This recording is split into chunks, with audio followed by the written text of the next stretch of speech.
Hello বন্ধুরা, স্বাগত তোমাদের সবাইকে আমাদের ট্র্যাক অ্যানিমে চ্যানেলে, যেখানে আজকে আমরা নিয়ে এসেছি সোলো লেভেলিং এর পর্ব 6। তাহলে চলো শুরু করা যাক। সিস্টেম থেকে দেওয়া প্রথম ডানজানে সাপের মতো বসটাকে মেরে সাং জিনওো এখন মনে মনে ভাবে সে অনেকটাই শক্তিশালী হয়েছে। সে এখন লক্ষ্য করে যে তার জামা কাপড় পুরোই ছিঁড়ে গেছে, আর তার হাতে যে তরোয়ালটা ছিল সেটাও প্রায় ভেঙেই গেছে। একই সঙ্গে তার শরীরও এখনো অনেকটাই দুর্বল হয়ে রয়েছে। কিন্তু অন্যদিকে আবার সে এটা ভেবে খুশিও হচ্ছে যে সে একটা ভালো তরোয়াল পেয়েছে, যে তরোয়ালটা কিনা সাপটার দাঁত দিয়ে বানানো।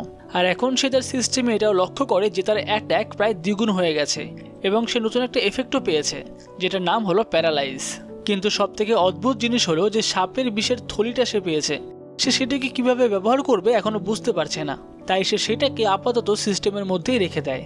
আর এরই মধ্যে সিস্টেমের থেকে মেসেজ আসে যে তুমি ডানজনের বসকে মেরে ফেলেছ, তাই এই ডানজনটা এখনই চলে যাবে। আর সঙ্গে সঙ্গে ডানজনের সমস্ত কিছু ধীরে ধীরে উধাও হতে থাকে, আর সে পৌঁছে যায় আবার আসল দুনিয়াতে। এই সময় সে সিঁড়ি দিয়ে ওপরে উঠে দেখতে পায় যে রাস্তাঘাট পুরো ফাঁকা, সেখানে কেউ নেই। সে ভাবে রাত্রি কটা বাজে, কোনো লোক নেই। ইতিমধ্যেই তার পাশে একটা মিলিটারি এসে দাঁড়ায়। মিলিটারিটা সাং জিনওোকে বলে, তুমি এখানে কি করছো? তুমি কি শোনোনি কি চলছে এখানে? এই কথা শুনে সাং জিনওো মিলিটারিকে জিজ্ঞাসা করে, কিন্তু মিলিটারি এতক্ষণে বুঝে যায় যে সাং জিনওো একটা হান্টার। তাই সে বেশি কথা না বাড়িয়ে সাং জিনওোকে তার সাথে যেতে বলে। সাং জিনওো এই সময় সন্দেহ করে যে আশেপাশের কোনো গেটের থেকে হয়তো মনস্টার বেরিয়ে এসেছে, তাই সে মিলিটারিকেও সেটা জিজ্ঞাসা করে। আর মিলিটারিও তাকে জানায় যে হ্যাঁ, পাশের একটা গেটের থেকে সমস্ত মনস্টাররা বাইরে বেরিয়ে এসেছে, তাই এই এরিয়া পুরো ফাঁকা করে দেওয়া হয়েছে। আর সেই মনস্টারটার সঙ্গে এখন সবাই লড়াই করছে। সাং জিনওো সিস্টেমের থেকে এমন কিছু শক্তি পায় যেগুলোর সাথে সে বুঝতে পারে যে তার আশেপাশে কি হচ্ছে। সে এই সময় বুঝতে পেরে যায় যে এটা হলো একটা বস। এখন সেই বসটার সাথে যেখানে সবাই লড়াই করছিল সেখানে আমরা দেখতে পাই যে মিলিটারিরা সমস্ত লোকজনদেরকে সেখান থেকে সরাচ্ছে, কিন্তু কিছু লোকজনেরা সেখান থেকে যাচ্ছে না, তারা সেখানে দাঁড়িয়েই ফটো তুলছে। আর তারা এটাও জিজ্ঞাসা করছে যে এই বিস্টটা কখন মরবে। অন্যদিকে হান্টার্সরা এই সময় বিস্টের সঙ্গে ক্রমাগত লড়াই করেই যাচ্ছিল, কিন্তু নিজেদের ঘর বাড়ি ভাঙতে দেখে সাধারণ লোকজনেরা সেখান থেকে সরছিল না। এই সময় আমরা দেখতে পাই যে সেখানে সব রকমের হান্টারই ছিল। এমন হান্টার যারা বসের অ্যাটাককে ডিফেন্ড করছিল, তারা হলো শিল্ড। এমন হান্টার যারা শুধুমাত্র অ্যাটাক করছিল, আবার অনেক হিলারও ছিল যারা অসুস্থদের হিল করছিল। কিন্তু অনেকজন হান্টার্স মিলেও সেই বড় মনস্টারটাকে মারা সম্ভব হচ্ছিল না। তারা বুঝতে পারে যে এই মনস্টারটা খুবই শক্তিশালী, এই কজন মিলে তাদের পক্ষে ওকে মারা সম্ভব না। এখন সেই ভিড়ের মধ্যে সাং জিনওো গিয়ে উপস্থিত হয়, আর সে বুঝতে পারে যে হান্টার্সরা ঠিকমতো লড়াই করতে পারছে না। আর তাছাড়াও সেখানে হান্টারও তেমন লেভেলের নেই, হয়তো 8খানা ই র্যাঙ্কের হান্টার আর একটা হয়তো ডি র্যাঙ্কের হান্টার। আর যেই ডি র্যাঙ্কের হান্টারটা রয়েছে সে হলো শিল্ড, মানে সে শুধুমাত্র ডিফেন্স করতে পারে, সে অ্যাটাক করতে পারে না। তাই এতগুলো হান্টার হলেও সবাই ই র্যাঙ্কের হওয়ায় তারা মিলে ওই বসটাকে মারতে পারছে না। এছাড়া দেখতে গেলে 2খানা ডি র্যাঙ্কের এবং একটা বি র্যাঙ্কের হিলার রয়েছে। সাং জিনওো এই সময় বুঝতে পেরে যায় যে ওই বি র্যাঙ্কের হিলারটা আর কেউ নয়, বরঞ্চ তারই বন্ধু জুহি। সে দেখতে পায় যে জুহি এখন এখানে লড়াই করছে খুবই ভয়ে ভয়ে। তার মনে হয়তো ওই পাথরের মূর্তির ডানজনের ভয়টা এখনো রয়েছে। সাং জিনওো মনে মনে ভাবে যে হ্যাঁ, সেও তো ভয় পেয়েই আছে, কিন্তু পরের মুহূর্তে সে ভাবে না, সে আর ভয় পেয়ে নেই। তার কাছে এখন শক্তি আছে, সে অনেক শক্তিশালী হয়ে গেছে, আর ভয় তো এখন সে পায়ই না। এই বলে সে তৈরি হয়ে যায় বসের উপরে অ্যাটাক করার জন্য। সে বুঝতে পারে যে এটা একটা ডি র্যাঙ্কের বস, আর তার মনে পড়ে যে সে একটু আগে একটা বসকে হারিয়েছে, তাহলে এই বসটাকে হারানো হয়তো তার পক্ষে খুব একটা কঠিন কাজ হবে না।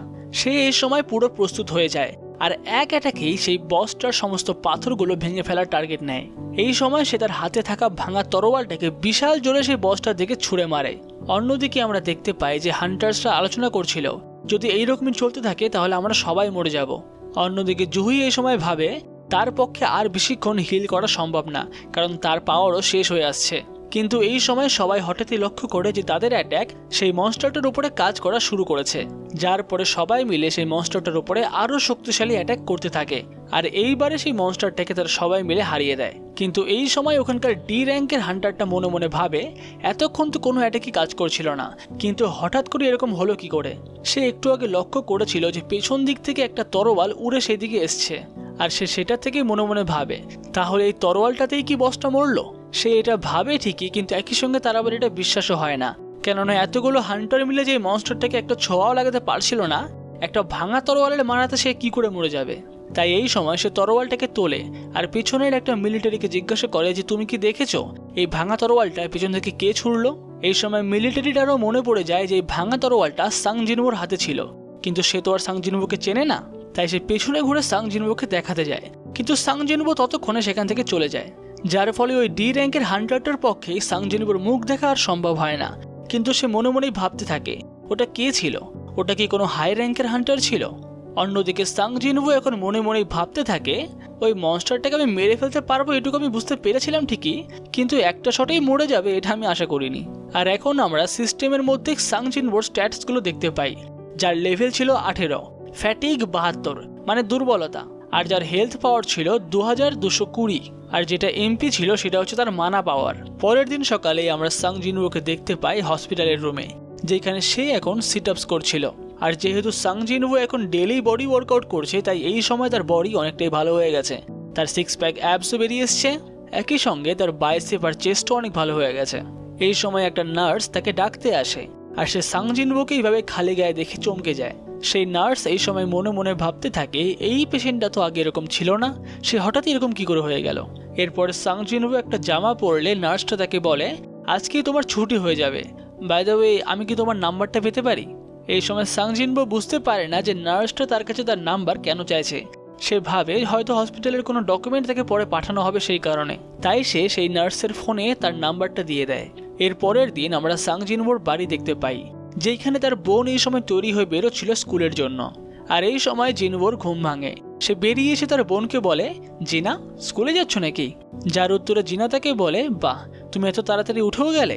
এই সময় জিনাও তার দাদার বডিটা লক্ষ্য করে আর তাকে জিজ্ঞাসা করে তুমি কি বডি ওয়ার্কআউট করা শুরু করেছো নাকি? যার উত্তরে জিনবো বলে হ্যাঁ আজকাল একটু একটু করছি আর কি। আর জিনা এই সময় এটাও লক্ষ্য করে যে জিনবো অনেকটা লম্বাও হয়ে গেছে। সে বলে এই বয়সেও কি আবার ছেলেরা লম্বা হয় নাকি? আর জিনার এই সমস্ত কথা শুনে জিনবো বলে এই সমস্ত ভাটনা বকে এই ছাতাটা নাও আর তাড়াতাড়ি স্কুলে যাও। কিন্তু জিনা এই সময় ছাতাটা নিতে চায় না, সে বলে বাইরে একদম রোদ ঝলমল করছে, মনেই হচ্ছে না যে বৃষ্টি হবে, ফালতু ফালতু আমার ব্যাগ ভারী করার তো কোনো মানে হয় না। কিন্তু জিনবো এই সময় জোর করে তার ব্যাগে ছাতাটা ঢুকিয়েই দেয়। এই সময় সে তার স্ক্রিনে দেখতে পায় যে তার সব কাজই হয়ে গেছে, শুধুমাত্র দৌড়ানোটাই বাকি আছে। আর এখন সে তার নিজের বডির দিকেও লক্ষ্য করে, সে দেখতে পায় যে খুব অল্প দিনের মধ্যেই তার বডি পুরোপুরিভাবে চেঞ্জ হয়ে গেছে। সে মনে মনে ভাবে যে শুধুমাত্র ওয়ার্কআউট করে এত তাড়াতাড়ি বডি চেঞ্জ হওয়া সম্ভব না, এটাতে নিশ্চয়ই সিস্টেমের হাত আছে। সে দেখে যে সে তার স্ট্রেংথের মধ্যে একটু বেশিই পয়েন্ট খরচ করেছে, মানে তার স্ট্রেংথ হচ্ছে 48 আর বাকি সব কিছু 27 করে। সে ভাবে যে তাকে সব কিছুতে সমান সমান করে পয়েন্ট দেওয়ার দরকার, না হলে শুধুমাত্র যদি সে স্ট্রেংথই বাড়াতে থাকে তাহলে একসময় হয়তো তার বডি ওই বডি বিল্ডারদের মতো হয়ে যাবে। এই সময় সে খুব ভাবনা চিন্তা করে আর সে শেষ পর্যন্ত ঠিক করে যে তাকে সব কিছুতেই সমানভাবে পয়েন্টস দেওয়ার দরকার। যাই হোক সেই সমস্ত ভাবার পরে সে সেখান থেকে তার ঘরে যায়, আর ঘরে গিয়ে দেখতে পায় যে তার সোফাতে তার ফোন বাজছে। সে ভাবে যে হয়তো হান্টার্স গিল্ড থেকে তাকে ফোন করেছে, কিন্তু ফোন তুলে সে বুঝতে পারে যে এটা অন্য কেউ নয়, তার বাড়ির মালিক ফোন করেছে ভাড়া চাওয়ার জন্য। এখন জিনবো তাকে বোঝায় যে তার একটা অ্যাক্সিডেন্ট হয়ে গেছিল, যেই কারণে সে এতদিন হসপিটালেই ভর্তি ছিল, তাই সে ফোন তুলতে পারেনি। আর এই সব কিছু শোনার পর তার বাড়ির মালিক বলে ঠিক আছে যদি সেরকম অসুবিধা হয় তাহলে তুমি এই মাসের ভাড়াটা কয়েক মাস পরেও দিতে পারো। কিন্তু জিনবো বলে তার তেমন কোনো সমস্যা নেই, সে আজকেই ভাড়া দিয়ে দেবে। আর এখন ফোনটা কাটার পরে সে মনে মনেই ভাবে সেকেন্ড অ্যাওয়েকেনিং, যদি সত্যিই আমার সেকেন্ড অ্যাওয়েকেনিং হয়ে থাকে তাহলে এখন থেকে ঘর ভাড়া দেওয়াটা আমার পক্ষে খুব একটা বড় কাজ হবে না, আর আমি খুব তাড়াতাড়ি একটা হাই র্যাঙ্কের হান্টারও হয়ে যাব। কেননা বড় বড় গিল্ডের লিডাররা সবসময় হাই র্যাঙ্কের হান্টারদেরকে জবে নেওয়াটাই বেশি পছন্দ করে, ওই লো লেভেল হান্টার যেমন ই র্যাঙ্ক বা ডি র্যাঙ্কদের তারা নিতে চায় না। তাই লো র্যাঙ্ক হান্টারদের জন্য জব পাওয়াটাও একটা বড় মুশকিল ব্যাপার, আর জব পেয়ে গেলেও তারা খুব বেশি টাকা ইনকাম করতে পারে না। আর জিনবো হলো একটা ই র্যাঙ্কের হান্টার, তাই সে কোনোদিনও কোনো বড় ডানজেনে ঢোকেনি, সে একবার খালি একটা সি র্যাঙ্কের ডানজেনে ঢুকেছিল। আর এখন সাং জিনবোর মাথায় এটা আসে যে তার শক্তি তো অনেকটা বেড়েছে, তাহলে সে কি আরেকবার তার স্ট্রেংথের জন্য এক্সাম দেবে? সেই ক্ষেত্রে হয়তো তার র্যাঙ্ক ই এর থেকে ডি বা সি হতে পারে, তাহলে হয়তো সে ভালো একটা জব পেয়ে যাবে আর হয়তো সে অনেক টাকাও ইনকাম করতে পারবে। কিন্তু যদি বাকিরা জানতে পারে যে তার সেকেন্ড অ্যাওয়েকেনিং হয়েছে তাহলে তার শত্রুও অনেক বেড়ে যাবে। আর এমনিতেও সে শিওর না যে তার সঙ্গে কি হচ্ছে, সে কি আদৌ রিঅ্যাওয়েকেন হয়েছে নাকি অন্য কিছু। তাই এই সময় সাং জিনবো এই বিষয়টাকে কাউকে না জানানোটাই ভালো মনে করে, আর একই সঙ্গে তার পরবর্তী ডানজন মিশনটাও ঠিক করে, কারণ তার এখন টাকার দরকার। এরপর বিকেল হলে সে তার নতুন হান্টিং মিশনে চলে যায়, যেইখানে গিয়ে তার সঙ্গে দেখা হয় তার টিমের লিডার হোয়াং ডাংসুকের সাথে। এখন এইখানেও সবাই সাং জিনবোর মজা করতে থাকে, সবাই বলে কি যেন তোমার নাম? পৃথিবীর সব থেকে দুর্বল হান্টার, হ্যাঁ হ্যাঁ ওটাই তুমি। এই সময় ডাংসুক সবাইকে চুপ করতে বলে আর সাং জিনওকে বলে, যেরকম আমি তোমাকে ফোনে বললাম, যেহেতু এটা একটু হাই র্যাঙ্কের ডানজান মানে সি র্যাঙ্কের ডানজান, তাই এর ভেতরে ঢুকে হয়তো তুমি মনস্টারদেরকে মারতে পারবে না, কিন্তু এই মিশনে আসার জন্য আমি তোমাকে আলাদা করে 2 মিলিয়ন ইয়ন দেব। এই বলে সে সাং জিনবোর দিকে একটা কাগজ বাড়িয়ে দেয় আর সেটাতে জিনওকে সই করতে বলে।